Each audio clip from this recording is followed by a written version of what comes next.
We now come to the 10-minute rule motion. Theresa Villiers. Thank you, Mr. Speaker. I beg to move that leave be given to bring in a bill to provide for the prohibition of the sale in England of horticultural peat by the end of 2024, to provide for certain exemptions to that prohibition and for connected purposes. Mr. Speaker, peatlands are the UK's largest carbon store. They contain more carbon than the forests of UK, France and Germany combined.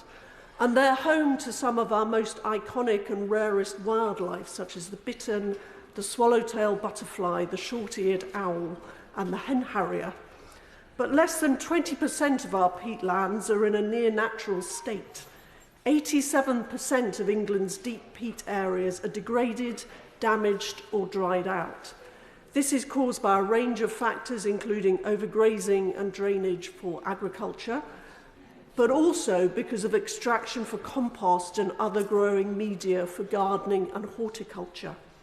Extraction degrades the state of the wider landscape, damaging wildlife habitats and reducing peat's capacity to prevent flooding and filter water.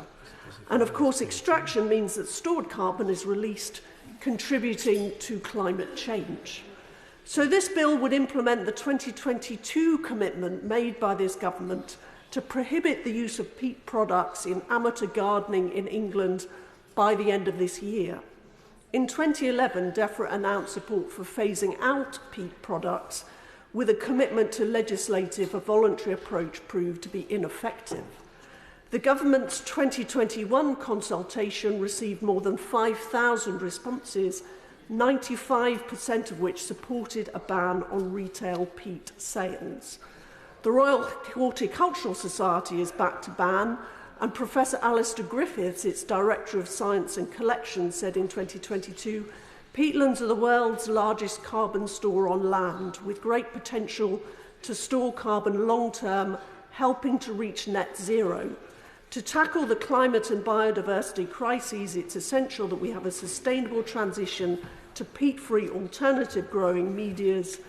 The RHS stopped selling peat-based growing media bags in 2019 and will continue to work with DEFRA, industry and gardeners to accelerate the transition to peat-free.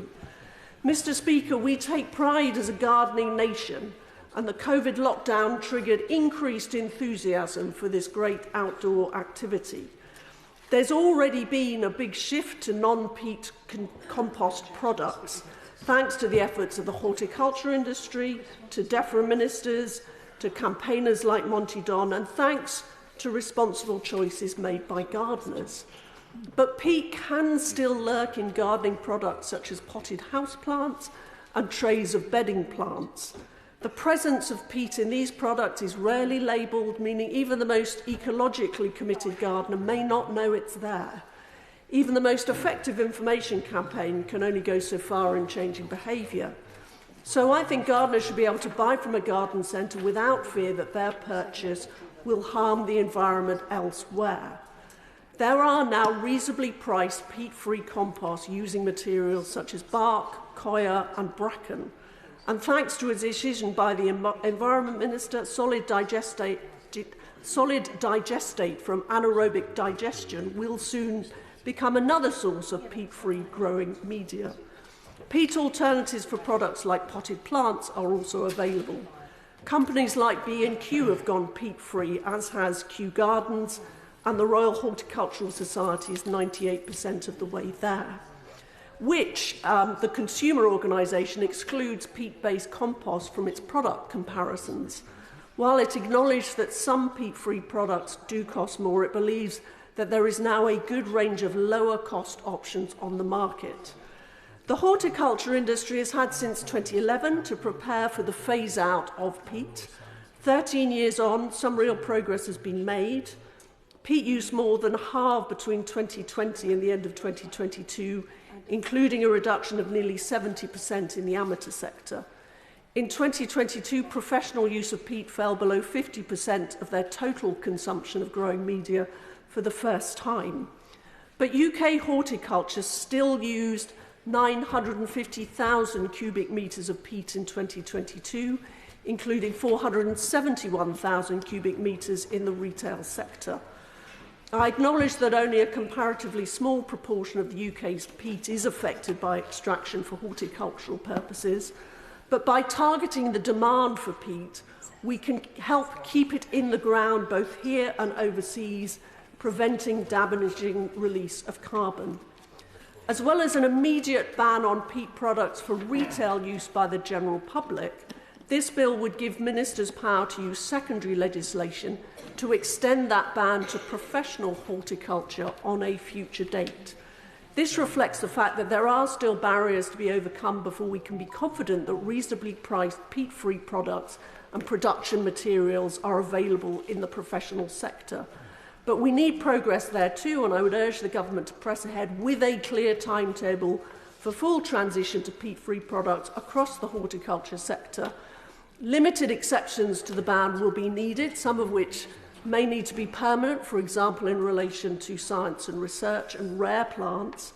But the 2030 target has been on the table for over a decade, and I call on both the industry and the government to ensure meaningful change is delivered by the time we reach that 2030 milestone, so UK horticulture moves into its peat-free future and we seize the opportunity to become a global leader in supply of sustainable compost and growing media. So in conclusion, this bill needs to be just one part of a wider strategy to achieve the government's ambitious target to restore 35,000 hectares of peat by the end of 2025. This United Kingdom is custodian of 3 million hectares of peatland habitats. That includes 13% of the world's blanket bog, a globally rare ecosystem protected by international treaties, one example of which I was pleased to visit in County Fermanagh back in 2014. More money is now being invested in peat protection and restoration than ever before. Growers can apply for funding for the equipment they need to transition away from peat. DEFRA's 2021 Peatland Action Plan is backed by 50 million from the Nature for Climate Fund, a fund which I was pleased to secure a commitment to in the Conservative 2019 manifesto. And the work has been taking place on projects such as the Great North Bog and at Rookup in the North Pennines, which I visited on a bitterly cold, windy day back in 2020 with a local MP, my right honourable friend for North West Durham. Perhaps even more significant than the Nature for Climate Fund commitment is that England's new Elms Farm Support Schemes embrace peatland restoration, potentially meeting a major long-term flow of funding for this vital task stretching into the future. Not only does peat play a vital environmental role in our distinctive island habitat, it's also part of Britain's history, identity and culture. Landscape ecological planner Jennifer Dowdall described it as a grand encyclopedia, a storehouse of pollen that can help us understand our ecological history and the changing climate. Peat's miraculous capacity to preserve organic material has meant that it can offer up evidence of the gruesome practices of our ancestors when so-called bog bodies are discovered thousands of years after these men and women met a grisly end. And Seamus Heaney was just one of several poets and writers to reflect on the deep, rich peatland earth of these islands. Removing peat from amateur gardening gives this House the opportunity to recognise the value of that cultural and ecological heritage, to take active and practical steps to protect and restore precious natural habitats, and to take us closer to our goal of reaching net zero and preventing disastrous climate change. And Mr. Speaker, I commend this bill to the House.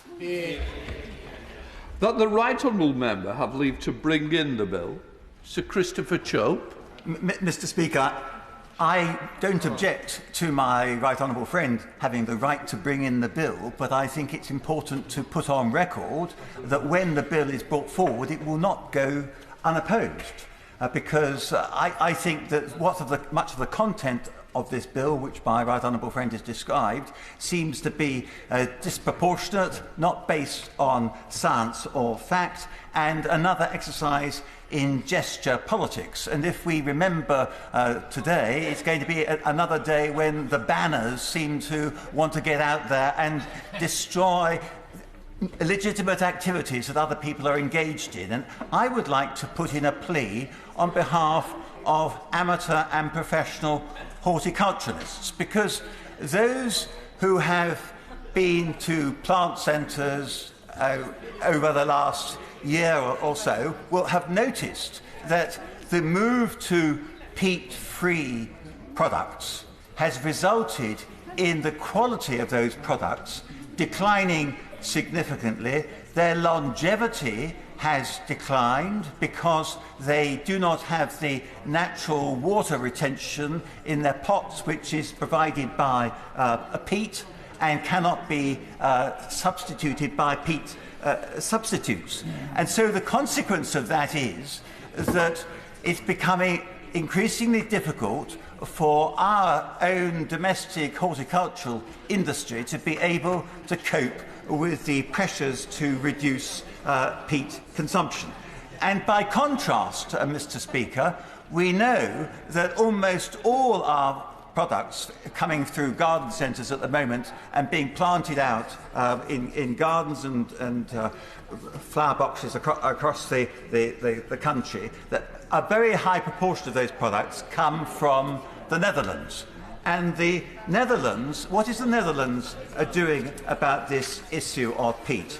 And the latest figures that I've been able to ascertain show that in 2020, the Netherlands imported 2,156 million kilos of peat. And 44.5% of that came from Germany, 9.5% from Estonia, 9.2% from Latvia, 7% or so from Lithuania, and 5% from Belgium. And what happened to that peat? It was then put into plants which were exported to countries such as the United Kingdom, thereby creating an unfair advantage compared with our own homegrown industries. And my right honourable friend seems to want to go beyond the voluntary approach and to ban professional horticulturalists in this country from being able to use peat in the production of plants, thereby facilitating even greater unfair competition coming from the Dutch. And peat, what proportion of peat is actually used in horticulture? A very small proportion, Mr. Speaker. I'm told that about 95% of the peat that is consumed in the world is used for peat fires and is put into domestic boilers. It's also put into mega incinerators and is a substitute for coal or even natural gas. And I concede that use of peat is extremely dirty. But why is it that we are just concentrating on one particular niche industry in our country, namely horticulture, and ignoring the much larger problem around the burning of peat as fuel? And I looked up this morning whether it would be possible in this country to buy peat for fuel. And there is a company which is offering to provide me with a pallet of 25 kilos of peat for no less than £235. So you can buy peat in this country for fuel. Why are we trying to concentrate on banning peat in horticulture where there is no real substitute? Some people talk about coir as being a substitute, but coir, the production of coir is mainly carried out in the Far East and in particular in Sri Lanka. That coir has to be washed and desalted before it can be prepared for horticultural use. It then has to be transported halfway across the world, and it is not an ecologically friendly way of producing a peat substitute. And my right honourable friend, the noble Lord Benyon, who deals with these issues in the other place, I think was spot on when he said in a debate in the other place last year, in answer to a question from Baroness Humphreys, who was concerned about the lack of a level playing field for EU imports, he said, the noble Baroness asked a very important question. We could act unilaterally, which would result in the export of jobs, skills and benefit to our economy to countries which are not bringing in measures as rigorous as we are. We want to ensure that we are operating this in the same way as we buy timber, where we recognise the impact we are having globally as well as nationally. We are seeing a massive reduction in the use of peat and we want to see it end.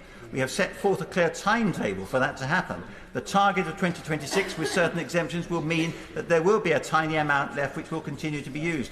That will maintain some key areas of our food security, such as mushroom production. And he could have added blueberry production, because peat, Mr. Deputy Speaker, is very acidic, and that is why if you try growing blueberries in non-acidic soil, you'll find that they die very quickly. And the noble Lord Benyon then went on to say that in answer to Lord Curry of Kirkharle, he said, in every policy area there's an unintended consequence unless we fully consider it. In producing alternative media, there is sometimes a cost to the environment. If we are buying coir from abroad, what impact is that having on some very vulnerable parts of the world? There are many other growing media with which we have to ensure that in our determination to protect our remaining wetlands and peatlands, we are not exporting the problem and causing problems further afield. It's a very difficult issue, as the noble Lord has recognised, and I assure him that we are all across the subject. Well, Mr. Deputy Speaker, I'm concerned that we are not going to be all across the subject if this bill goes through, as proposed by my right honourable friend, unopposed, because what we need to do is we need to make sure that any legislation on this is balanced and proportionate and takes into proper account the needs of our homegrown horticultural industry. The question is that the right honourable member have leave to bring in the bill. As many as are of that opinion say aye. Aye. Of the contrary, no. I think the ayes have it. The ayes have it. Who will prepare and bring in the bill? Selene Saxby, Chris Grayling, Miss Sarah Dines, Robin Miller, Andrew Selous, Dr. Theresa Coffey, Tim Lawton, Tracy Crouch, Sally Ann Hart, Trudy Harrison, Siobhan Bailey, and myself, sir. Theresa Villiers.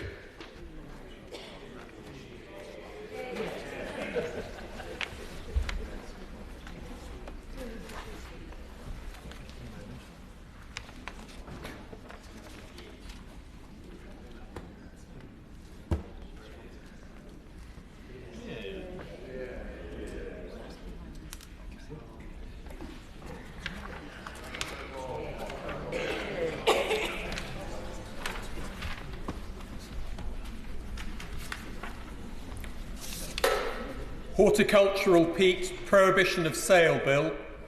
Second reading what day? 26th of April, Mr. Speaker, sir. 26th of April. Thank you very much. The clerk will now proceed to read the